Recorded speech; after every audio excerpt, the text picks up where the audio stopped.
ही लक्ष्मण बन के चले हैं, सीता डेवढ़िया के ठाड़।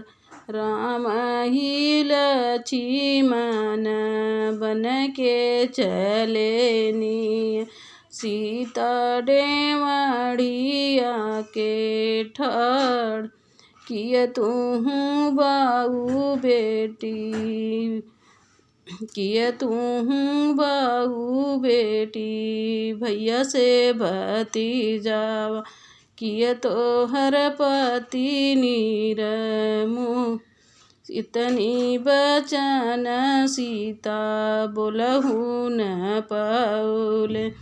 बोली ही बोलई सीता बोल, राजा ही दशरथ के एकी ललनवा।